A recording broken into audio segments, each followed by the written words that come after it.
Bueno, le damos la bienvenida a nuestro invitado Andrés Miguel para Ponce, compartir las placas. que es especialista en comercio exterior, ya estuvo aquí de invitado en la nota del día. Y le vamos a pedir la opinión de todo lo que ha venido escuchando, pero también sobre esto, Vero. Exactamente, vamos a hacer una lectura rápida para que todos podamos entender un poco, ¿no? Respecto del muro. ¿Cómo son los muros que ya existen en México? Porque ya existe una gran parte de la frontera que está construida y que está, digamos, separada, ¿no?, por un muro. El total de la frontera terrestre entre México y Estados Unidos es de 3.142 kilómetros, pero las barreras construidas por el hombre ya son de 1.050 kilómetros. Lo que Trump quiere construir es el resto del kilometraje, de la cantidad de kilómetros que queda sin barreras, la cantidad de kilómetros que queda sin barreras. Y por último, también hay barreras naturales que tienen que ver, por ejemplo, con humedales, con desiertos, con, la verdad, son barreras naturales que no hace falta construir muros y que no sé si se pueden construir muros por el terreno. Lo que nos decía Celia, ¿no? Ajustar los controles con cámaras, drones. Exactamente, pero ya existen las cámaras, existen los drones, las patrullas, los sensores de monitoreo y la gran además hoy también muro, ¿no? Lo más importante, una ampliación del muro, pero hoy se agregaron también por firma y por decreto, si se quiere, 5.000 agentes fronterizos más. En total, a lo largo de toda digamos, la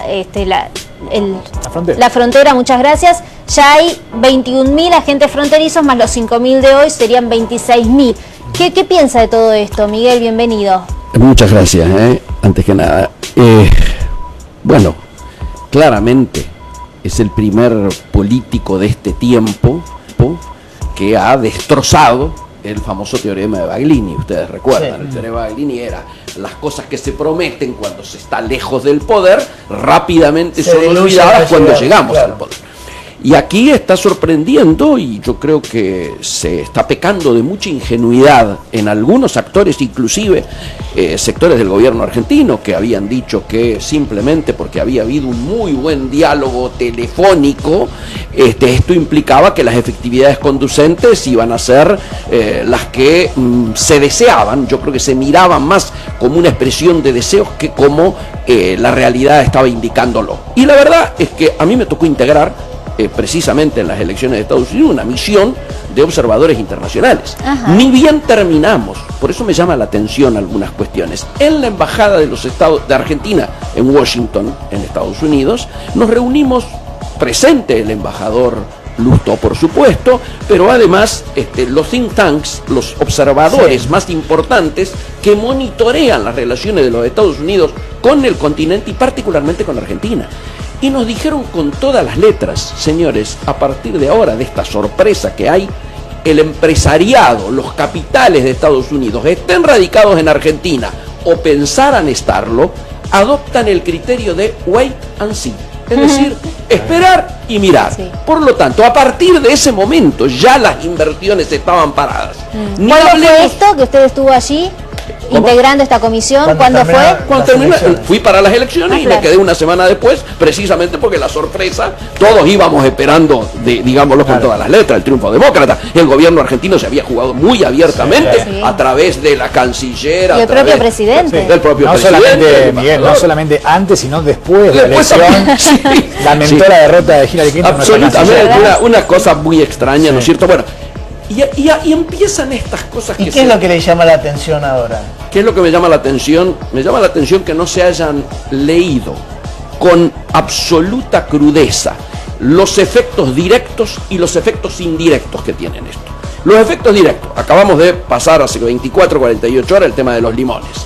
Las carnes, a partir de hoy están, yo le había puesto un gran signo de pregunta. Las inversiones, paradas. El acuerdo de preferencia arancelaria que iba a permitir la llegada de productos nuestros con arancel cero o con aranceles más bajos que los actuales. La apertura de la red de centros de negocios PYME que iba a financiar la agencia de mediana empresa de los Estados Unidos en todas y cada una de las provincias y en la ciudad de Buenos Aires para impulsar precisamente la exportación de las pequeñas y medianas empresas y las economías regionales hacia allá, nació muerto, proyecto que nació muerto. Estos son los directos, pero mucho más importante que los directos, y ustedes lo van a entender bien, Andrés, son los efectos indirectos. ¿Y cuáles son esos efectos indirectos? Si realmente esta guerra comercial que abiertamente ya se plantea con China, pero también con México, como acaban de relatar en el informe de recién, se concreta, aunque sea una mediana parte, ¿qué va a pasar con los sobrestocks que actualmente estaban entrando a los Estados Unidos y que por supuesto van a buscar otras regiones para colocarse? Ya lo dijo el Financial Times. La región más perjudicada en este terreno va a ser Latinoamérica.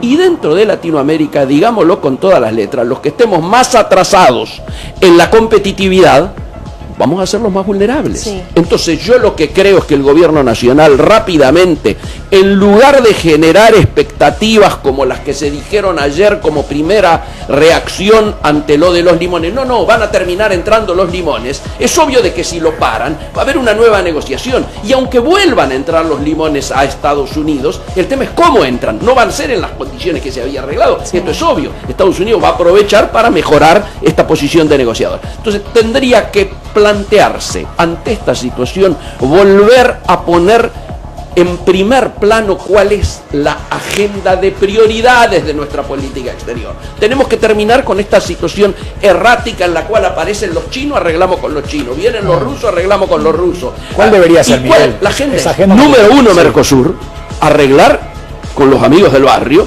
Número dos, acelerar el acuerdo Unión Europea-Mercosur, que obviamente ahora hay muchas más condiciones porque Europa no va a firmar con Estados Unidos, ya se notificó, pero que además es uno de nuestros grandes compradores, por ejemplo, de limones.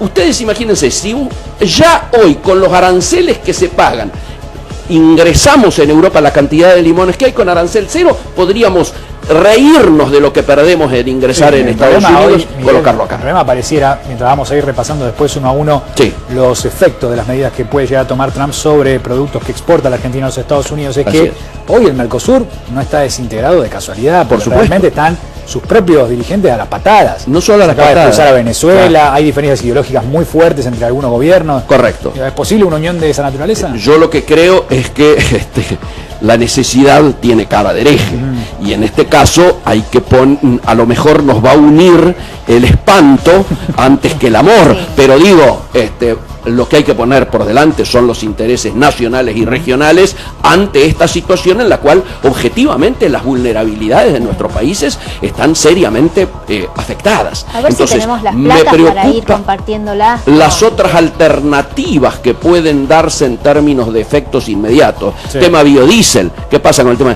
El tema de los jugos, que hasta ahora seguía entrando bien. Es decir, hay una cantidad de elementos en los cuales podemos tener efectos directos, por más que haya caído y no sea tan significativo el intercambio comercial. Pero ustedes fíjense, un hecho... Mire, Miguel, aquí tenemos las placas, otros negocios que corren peligro por Trump. Exactamente. Estados Unidos recibe el 8% del total de las exportaciones argentinas. Es el tercer, igualmente es el tercer socio comercial, ¿no? Claro, después de China y Brasil, es el tercer socio comercial en materia de exportaciones de la Argentina.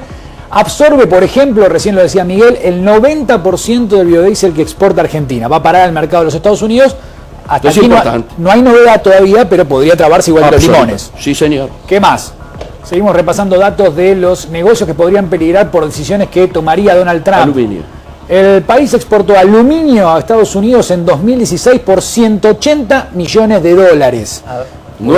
Te agrego algo más importante que estas tres cosas juntas. Sí. Desde el año pasado, Estados Unidos volvió a recuperar en el país el primer lugar en inversión externa. Ajá. Habíamos dejado desde varias décadas, había sido superada por otras regiones. Sí. El 2016 fue el principal inversor externo. Ya Trump le está pidiendo que vuelva, ¿no? Pero claro, lo primero que habló Trump es, señores, aquel que se vaya va a tener un costo. Sí. Y el que vuelva va a tener un beneficio, el que invierta en el territorio de siempre y cuando quiera volver a comercializar sus productos para los estadounidenses. Si fabrica afuera y vende afuera, no hay ningún problema. Pero si fabrica afuera y quiere ingresar esos productos a Estados Unidos, ahí sí hay un impuesto muy interesante. Por supuesto, ¿no? pero acá recordemos, hasta hace poco estábamos hablando de la lluvia de dólares. Digo, me parece que claramente, yo saqué un artículo que se me largaron a la yugular una semana antes de las elecciones y dije, el título era, ojo, si gana Trump, olvídense de la lluvia de dólares.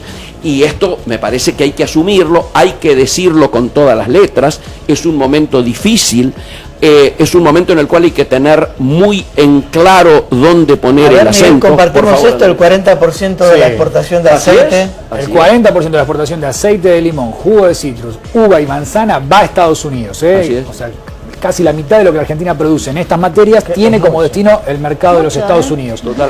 Y estas son más significativas todavía. El 75% de las exportaciones, por ejemplo, de té negro va al mercado de Estados Unidos, y el 65% de la de arándanos, así se dice, también va a Estados Unidos. Son sectores, ¿no? De factores de nuestra economía, algunas economías regionales, que pueden llegar a tener graves perjuicios, ¿no? Ese es el tema. Vos fíjate, vos lo estás diciendo perfectamente y aparece cuantificado con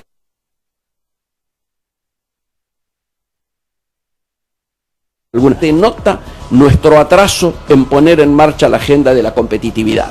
¿Por qué? Porque si bien en términos globales estamos con la agenda de competitividad bastante afectada, digo, desde el atraso cambiario, desde no haber revisado el sistema impositivo, desde el tema crediticio, desde el tema de infraestructura obsoleta y con costos internos muy importantes. Bueno, al margen de eso, en este marco las economías regionales son las más perjudicadas. ¿Por qué? Porque cada una de ellas hubiera necesitado un programa a medida que contemplara precisamente las particularidades. No es lo mismo lo que le ocurre a Sancor en Córdoba, Santa Fe, que lo que le pasa a los limones de Tucumán, o a la vid de Río Negro, o a los vinos. Los vinos acá tampoco han aparecido. Pero y estamos exportando mucho vino a los Estados Unidos. Pero digo, si Estados Unidos no es el mercado ahora, ¿a dónde se puede vender, teniendo en cuenta que muchos especialistas dicen que el mundo está vendedor y no comprador? El mundo está vendedor y va a estar más vendedor todavía, aparentemente. Yo por eso es que creo que hay que acelerar el acuerdo Unión Europea-Mercosur. Creo que para nosotros, Unión Europea, hoy es una oportunidad. Obviamente hay que hacerlo de manera inteligente, hay que plantearnos una integración inteligente y no una integración boba. Nadie está diciendo en un tiempo en el cual todo se cierra, abrir el libre comercio, etcétera y demás. No, aplicar las herramientas que la propia Organización Mundial de Comercio nos ofrece como parte y hacerlas cumplir por si se comienzan a ver desviaciones hacia estas regiones con producciones con dumping. Entonces hay que aplicar claramente y defenderse, insisto, inteligentemente. Hoy, paradójicamente, en algunos medios ha aparecido algo que tiene que ver con esto, ¿no es cierto? Que tiene que ver con lo no deseado. Se va a entregar de alguna manera a través del Ministerio de Acción Social, ¿no es cierto?, 760 millones de dólares de contrabando que esta gestión ha logrado capturar, que hablan de prácticamente 4.700 contenedores. Sí, mañana se va a hacer la primera entrega. Mañana se hace la primera entrega, va a estar monitoreado por la CIGEN. La idea es que esto, bueno, se haga muy cuidadosamente para evitar algunas picardías que pueden hacerse, particularmente en años electorales. Y el tema es darnos cuenta de que nosotros estamos muy preocupados por la competencia externa, por lo que viene de China, etcétera. Sin embargo, fijémonos, por ejemplo, en la cadena de valor textil, proteger. En los últimos 10 años, el 37% de la indumentaria que se vendió en nuestro país, origen contrabando. Es decir, el enemigo principal es el contrabando, y esto me parece que tiene que ver con los tiempos que estamos analizando. Volviendo a lo que estaban hablando con Emiliano, las placas que estábamos repasando, ¿no? Que tiene que ver con el comercio exterior y con nuestra Cancillería, además, que es quien monitorea, sí, pero impulsa también los negocios en el exterior.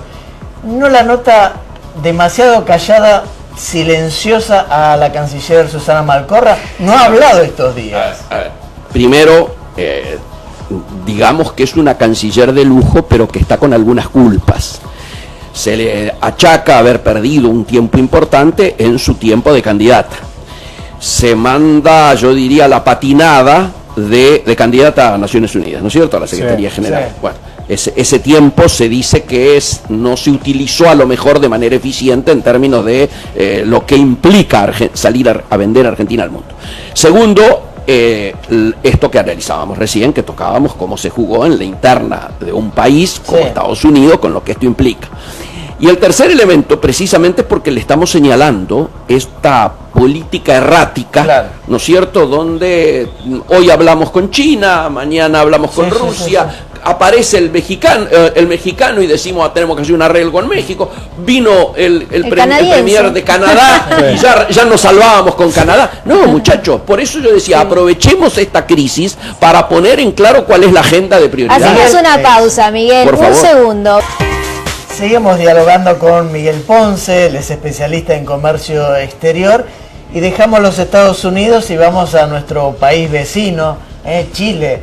La verdad que los argentinos que han ido a Chile en este 2017 evidencia que va a ser el mismo fenómeno o más que el 2016. Sí, sin duda, sin duda. Primer asunto, los números absolutos hasta ahora nos están llevando a que 500.000 de argentinos han pasado en esta temporada hacia el país vecino, mezclando esto que tiene que ver con turismo y compras, ¿no es cierto? O sea, claro, turismo y adquisición. Igualmente, justamente hoy yo decía a través de alguna de las agencias que repercutieron mucho en los medios que teníamos que cuidar a Chile, y paradójicamente lo dije sin saber que hoy se iba a conocer el saldo de nuestra balanza comercial de todo el 2016.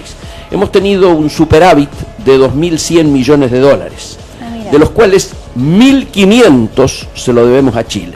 A ver, con Chile es el país con el que mayor superávit comercial tenemos que con cualquier otro país del mundo.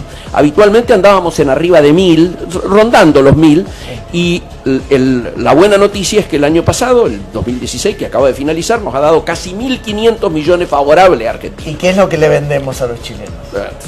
Mucho, desde aceites, soja, energía, aceites lubricantes. Hay bastante buen intercambio con ellos, y algo de automotores, menos porque ellos, ustedes saben, tienen 120 tratados de libre comercio, por lo tanto entran productos, que este es uno de los motivos por el cual la gente cruza al otro lado a comprar. ¿Qué es lo que compra? Y electrodomésticos, compra electrónica elevada, ¿no es cierto?, calzado de marca, y algo de textil, ¿no es cierto?, indumentaria, también de primera marca, que como todo el mundo sabe, esto está muy globalizado, lo que se encuentra en Miami, por eso le llaman la nueva Miami ahora, ¿no es cierto? Claro. Lo que preocupa es la variación que ha habido en términos relativos. ¿Qué quiero decir? Es el tercer destino hoy del turismo argentino. La primera ciudad en recibir gente es Buenos Aires, la segunda Mar del Plata, y ya la tercera es Santiago de Chile, por sobre Punta del Este, por sobre Bariloche, por sobre Iguazú, por el lugar que ustedes quieran. Y sí es un dato fuerte, importante. Insisto, en términos globales no mueve el amperímetro, por esto que estaba comentando yo de los grandes números, pero hay que tenerlo en cuenta con este fenómeno que estamos notando de lo que se denomina las economías de frontera. Cada vez que hay asimetrías entre nuestra moneda y las monedas de la región, se producen este tipo de situaciones. Y hoy somos los argentinos récord en Punta del Este, récord en Brasil, récord en Chile, récord en Paraguay, nunca había pasado tanta gente a Paraguay, y récord en Miami, por supuesto. Entonces, ¿cuál es el hilo conductor de todo esto? El hilo que unifica esto es el hecho de las diferencias de costos, ¿no es cierto? La pérdida de competitividad a que yo hacía referencia hace un ratito cuando analizábamos en el tema Trump, y particularmente el retraso cambiario, que mucha gente dice que a esta altura se está notando más de la cuenta. Ahora, Miguel, si la Argentina devaluara, ¿no?, actualizara el tipo de cambio, que a muchos sectores ha perjudicado este año, este atraso que ha tenido la moneda, tampoco se resolvería la ecuación, ¿no? Porque los costos seguían siendo lo mismo. O sea, un poco más baratos en dólares, pero quiero decir... Sin duda. Acá nosotros tenemos, y esto mirándolo ya desde la región, unas diferencias muy grandes en términos impositivos, en términos de costos laborales y en términos de competitividad sistémica. ¿Qué quiero decir? Comparemos Paraguay, Encarnación, que todo el mundo se escandalizaba. Mientras un local del lado de Misiones, de Posadas, sale lo que sale Puerto Madero, en Paraguay sale la tercera parte, en Asunción o en Encarnación. Mientras pagamos 35% de ingresos brutos, del otro lado de la frontera sí pagan el 10%, mientras tenemos el IVA al 21%, del otro lado apenas el 10% cuando lo pagan. Es decir, son diferencias que hacen imposible la competencia. Entonces yo entiendo la preocupación del sector comercial que está en estas zonas de fronteras, pero tampoco se le puede echar la culpa y cargar la culpa por sobre los turistas, claro. Porque cualquiera dice, yo achico mis costos, me voy a Chile, por ejemplo, paso una semana y la diferencia que hago trayendo algunas cosas que estaba necesitando o no, pero que me permite hacer una diferencia, hacen que la ecuación termine resultando favorable. ¿Se puede trabajar sobre esas economías de frontera con regímenes especiales? Se puede trabajar, y de hecho creo que la última vez que yo estuve en este canal comentaba que el presidente de la Nación había tomado una medida que luego se demoró en la aplicación, lamentablemente, que fue el tema de las naftas. Ustedes saben que en frontera nuestra nafta aparecía arriba un 8, un 10, un 15%, dependiendo del país que se tratara. Sí. Bueno, ha habido un decreto que se terminó de instrumentar hace muy poquito, por el cual las naftas aparecen equilibradas. Entonces esas colas que se hacían exclusivamente para cargar nafta, pero que además permitían que, ya que el tipo había cruzado, comiera en el restaurante de afuera en lugar de en su propio lugar, gastara, etcétera, esto se ha neutralizado. Y ahora sí se consigue nafta más económica en estos lugares. En estos lugares de economía de frontera hay nafta más barata, básicamente en todo lo que es donde más gente pasaba por auto, que es la zona de Jujuy, la zona de Misiones y la zona de Formosa, ¿no es cierto? Que eran los lugares donde la gente se quejaba más. El mendocino no se queja tanto de diferencia, porque con Chile la diferencia no es tan grande. Pero lo notorio es que tengamos esta diferencia de precios en lugares donde se supone que todos tenemos el mismo arancel. Claro. Si tenemos diferencia de precios con Chile es entendible. Chile trae todo a arancel cero de los países que tiene firmados tratados de libre comercio. Pero nosotros, lo que entra a Brasil, lo que entra a Argentina, lo que entra a Paraguay, entra con el 35% del arancel externo común. No debieran darse estas asimetrías tan grandes. Estas asimetrías tan grandes sí tienen que ver con el retraso cambiario. Con no haber alineado nuestra moneda con la moneda de la región. También, no sé, Miguel, si coincide en el caso de Paraguay, por ejemplo, hay factores que creo que ustedes recién los enumeraban, no solamente el retraso cambiario, sino que hay un altísimo nivel de informalidad, por ejemplo, ¿no? Totalmente. Y costos internos que son muy superiores a los argentinos. Sin discusión, por eso yo quería hacer del arancel, ¿no? Absolutamente, yo por eso quería hacer referencia a eso, porque me parece importante tenerlo en cuenta. Sí. La mano de obra de nuestro lado, comparada a la de nuestros países vecinos, está muy por arriba. Sí. Esto nos tiene que alegrar, digo, en términos populares, pero también tiene que ser tenido en cuenta cuando se compara precios, ¿no? ¿Hay un límite, por ejemplo, si una persona quiere cruzar a Chile? Sí, claro. Y consigue, pero mire lo que le voy a preguntar, pero sí, es tan representativo, y consigue un auto mucho más barato. ¿Se puede traer un auto desde Chile a una Argentina? Hay un régimen especial para la importación de automotores que impide que vos puedas traer un auto que podrías comprar a 8 o 10 mil dólares en Chile, ¿no es cierto? Lo que se está trayendo, y hay franquicias, ¿no es cierto? Cada persona tiene hasta 150 dólares de franquicia para traer libre, y por sobre lo que exceda paga el 50%. Los chicos de 16 años hacia abajo tienen 75. Una familia de 4, por lo tanto, está haciendo unos 600, 700 dólares de franquicia. Todo lo que compre por arriba le va a obligar a pagar. Por eso está recaudando tanto las aduanas, ¿no es cierto?, en estos lugares. Así todo le es más barato a la Argentina. Así todo le es más barato. Yo siempre hago lo que se denomina el índice de Falabella, que es 5 artículos comprados en Buenos Aires, te tomás el avión, 4 noches en Chile, Santiago de Chile, un hotel 3-4 estrellas, compras los mismos artículos, idénticos. Sí. Acá te salió 2.700 dólares, por ejemplo, llegás a frontera y en Chile has comprado a 2.000. Pagás el impuesto que corresponde y quedás a la par, 2.700 de un lado. La cadena que usted mencionaba es de capitales chilenos, por eso digo, ¿no? Por supuesto, por eso lo estoy diciendo. La comparación es efectiva por pero eso. Además, hablamos de productos idénticos. Claro. El mismo producto, la misma marca, el mismo modelo, en un lado y ahora, eso tiene que ver, Emiliano lo ha dicho varias veces, también con la ganancia que tienen esas mismas cadenas en nuestro país y en su país de origen. Pero por supuesto. Bueno, pero acá tienen un costo fiscal mucho más la diferencia grande, ¿no? de costos. Ahí te aducen ellos la diferencia de costos de estar trabajando acá, ¿no? Sí. Margen de por supuesto, sin discusión, sin discusión. Ojalá esto sirva para sacar alguna conclusión de cara a lo que va a ser la temporada del año que viene, ¿no es cierto? Es decir, que tengamos este año los deberes hechos, la agenda de la competitividad en marcha, que ya hayamos achicado las brechas que tenemos en relación a nuestros países vecinos y que en definitiva esto no termine siendo perjudicial particularmente para los trabajadores argentinos, ¿no es cierto? Ahora, Miguel, ¿qué pasaría si todos los países, o por lo menos los países de una misma región, ¿no?, se ponen de acuerdo en estas políticas proteccionistas como lo está haciendo ahora el presidente Donald Trump? ¿Cuál sería el efecto a nivel global, si se quiere, dentro de una región, ¿no? Tomemos América. Bueno, por ejemplo, si nosotros tuviéramos los niveles de integración que tiene Europa y llegáramos en un futuro a tener la moneda única, estas situaciones que estamos analizando no se producirían. En todo caso, habría algún tipo de diferencia, pero no estas groseras que se manifiestan ahora. Se terminaría con esto que denominamos economías de frontera. Prácticamente las fronteras quedan superadas de esta manera.